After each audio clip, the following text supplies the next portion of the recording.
Bueno, y llegó la hora. Llegó la hora. Llegó la hora de que Caro se presente Presentar la nueva columna. Con la audiencia y que nos cuente un poquito de qué se trata lo que va a hacer ella.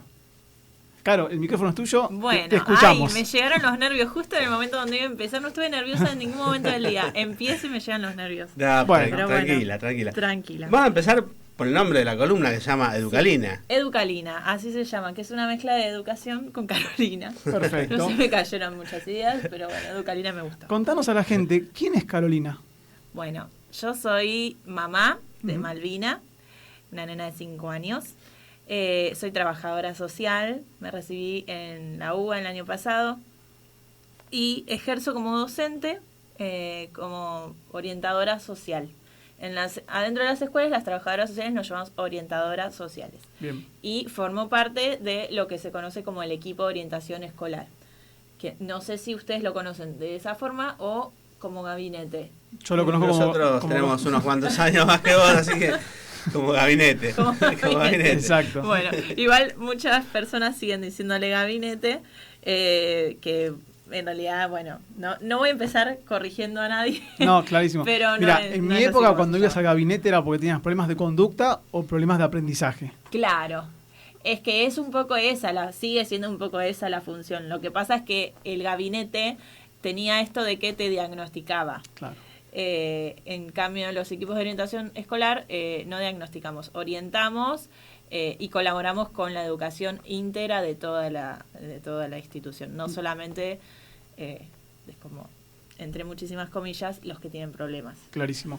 Bueno, y la columna de hoy, ¿de qué se trata? Bueno, la columna que pensé para hoy, para digamos, abrir este espacio, Dale. es sobre educación post-pandémica. Dale. No sé si ustedes están en contacto con seres que en este momento estén transitando la vida escolar. Sí. Pero bueno, resulta que en todo el mundo vivimos una pandemia que duró 2 largos años y que eso, bueno, está teniendo y en su momento tuvo muchos efectos sobre nuestros niños y niñas y nuestros adolescentes. ¿Aún hoy sigue habiendo efectos? Sí, está pasando al día de hoy. ¿Qué pasa? Justamente como es algo que, digamos, estamos viviendo las consecuencias de la post-pandemia, es algo que está muy poco estudiado todavía. De hecho, es muy difícil todavía al día de hoy ponerle un nombre a Clarísimo. lo que está ocurriendo. Pero, como les decía, si uno indaga entre, digamos, las personas que justamente están en contacto con el mundo de la educación, se da cuenta que hay como una regurgitación de casos de chicos y chicas con ansiedad, con sufrimiento, con malestar, como mucho más. Es la sensación. La sensación es que hay más como esto, de que algo pasa, de que me da ansiedad, de que no sé qué. Entonces, bueno, como trabajadora social y como orientadora social, yo me predispuse a decir, bueno, pensemos qué es esto que está pasando y bueno, al ser responsable uno tiene que pensar respuestas, porque los problemas sociales tienen respuestas. En primer lugar, lo que uno por ahí le surge pensar es, o lo pongo como a debate, ¿no? Esto de el sufrimiento personal, ¿no? Cuando uno tiene un sufrimiento por algo o una ansiedad que le agarra, que lo supera, una angustia, quizás lo primero que uno piensa para abordar eso es, bueno, es un problema que es mío, es personal, es mi problema. Ahora, si eso es algo que está pasando en un nivel más general, o incluso por ahí sacando de lado de la pandemia, si uno piensa al sufrimiento desde una mirada social, primero le quita el peso a lo individual, que es justamente por los que bregamos, por luchar contra el individualismo, porque no estamos solos. Y por otro lado, quizás uno encuentra la respuesta en una política social de inclusión. Así que bueno, yo, discúlpenme, voy a dejar de mirarlos, voy a mirar a mi celular, porque yo quiero citarles acá un estudio que se hizo en UNICEF, porque como les decía, esto es algo que está sucediendo, que se está observando, Sí. Y están empezando a haber estudios. Hay un estudio que lo realizó el UNICEF que lo que arroja es que entrevistaron a una población de 3.800 niños y adolescentes dentro de los aglomerados urbanos del AMBA. Bien. Y lo que arrojó es que más de la mitad se angustian fácilmente, lloran mucho más, se enojan mucho más que antes, están ansiosos, irritables y tienen muchos altibajos emocionales. Bueno, bien. Ustedes me dirán, o sea, ¿qué hacemos con esto, Carolina? O cómo se soluciona. ¿O cómo Sí, se o yo soluciona? lo que la pregunta que me haría en profundidad, digamos, sabemos que es por la pandemia, pero ¿a qué se debe? ¿Al encierro? Mira, lo que ocurrió con la pandemia es que puso de manifiesto cosas que quizás estaban pasando, pero no estaban tan a la luz. Claro, tan a flor de piel. Tan a flor de piel, no estaban en la superficie, por un lado. Por otro lado, pasó que, sobre todo en la adolescencia, en todos en los niños y niñas también, pero sobre todo en los adolescentes, en la franja etaria de 13 a 17, es una etapa de la vida donde casi por naturaleza uno necesita salir a la casa, salir de su casa, Claro. salir de su casa simbólicamente, salir de Sí, su el roce familia. social, Exacto. compartir. Exactamente. Que te hayan quitado eso implica un aumento muy grande de la angustia de no poder hacer algo que es lo que vos estás necesitando hacer. Claro. Casi que biológicamente. Eso por un lado. Después, por otro lado, por una cuestión de los problemas sociales, las problemáticas sociales que aquejan a la sociedad, también significó que los chicos en el estado de un encierro tengan que pasar por cosas terribles. O sea, les ha tocado vivir cosas terribles. Y no tenían a nadie a quien acudir, porque estaban encerrados. Y muchas veces pasa que las familias, lamentablemente pasa que las familias no son un lugar de ayuda. Claro. Por múltiples millones de causas, no son un lugar a donde acudir cuando uno tiene una ayuda y es adolescente. Claro, sí. Más en la convivencia de tantas horas de estar encerrados, ¿no? Exacto. Sí, aparte me parece que el adolescente no tiende a refugiarse en el padre o en la madre. Exactamente. Tiende más a refugiarse en un amigo, tal vez, ¿no? Claro. Exactamente. Sí, Entonces, bueno, como un poco la mirada de esta columna es, bueno, acá hay un problema, es eso, es abordar esto como acá está pasando algo. Y como está pasando algo, hay que darle una respuesta política, una respuesta a un problema social.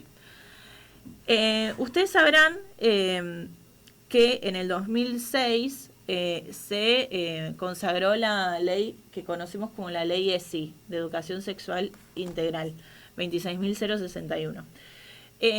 Esa ley justamente brega por que todas las personas en cualquier establecimiento educativo tengan acceso a educación sexual desde una mirada integral, lo que significa que no tiene que ser ni desde lo biológico ni desde la naturaleza, sino que tiene que ser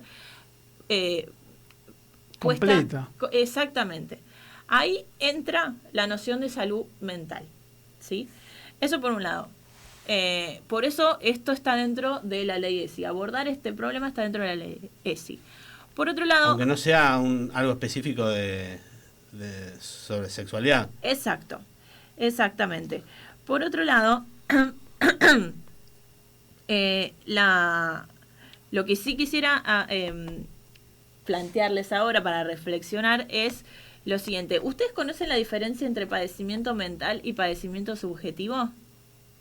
No, yo No. Bueno, resulta que es muy interesante pensar estos dos conceptos, porque padecimiento mental, nosotros tenemos una ley de salud mental que lamento no recordar el número en este momento, Pero bueno, tenemos esa ley, que es una ley de las 26.000, de la década ganada, las famosas leyes 26.000, bueno, es la ley de salud mental. La ley de salud mental cambia el concepto de padecimiento mental por el de padecimiento subjetivo. ¿Por qué? Porque padecimiento mental está visto como una enfermedad, como una falla orgánica propia. Algo crónico. Personal. O no, pero como una enfermedad, como una falla de tu organismo, por así decirlo. Claro. Que es tu problema, o sea... Claro. En cambio, padecimiento subjetivo, la ley sí. Cambia esto y impone el término padecimiento subjetivo. ¿Por qué? Porque valoriza la singularidad de quien padece un malestar. Claro. O sea, justamente se centra en la singularidad. Al centrarse en la singularidad, ni subestima ni sobrevalora nada que esté transitando la persona, pero tampoco pone a la persona desde un lugar de falla orgánica o de enfermedad. Entonces, es un cambio de mirada que justamente nos ayuda a nosotros los docentes a pensar la educación de la salud mental desde una mirada de política pública y de política social de inclusión. ¿Por qué digo esto? Porque justamente las escuelas son un gran lugar de cuidado, un gran espacio de cuidado, donde uno, al calor de esta problemática que estamos viendo, del aumento de padecimientos subjetivos, tiene que pensar ciertas cuestiones para atacar el problema. Claro, para dar una respuesta. Y a eso quiero llegar. Esa es la columna que yo mandé. Sí. ¿Me la prestás? Sí, cómo no. Gracias, muchas gracias. Este es periodismo a vivo. Ahí está. Bueno, no. Claro, entonces, cuando uno dice, ay, bueno, ¿cómo puedo responder a esta problemática? O sea, ¿qué hago con esto? ¿Con qué se come? Bueno, bien, tenemos que empezar a discernir qué es lo que vamos a atacar, ¿no? Esta es como el cambio de mirada, como ver a los problemas, y va a atravesar toda la columna, ver a los problemas que se manifiestan como individuales, como problemas sociales. Eso por un lado. Y por otro lado, suponer que ya existen, porque lo que ocurre muchas veces en las políticas sociales es que atacan cuando ya está, o sea, acuden cuando ya está el problema.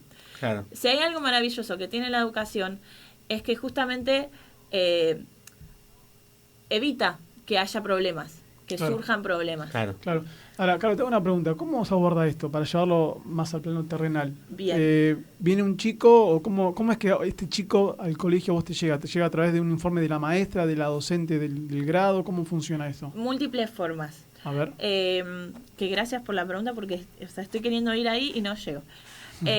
Hay como dos formas de abordar ese problema. Uno es desde la prevención inespecífica.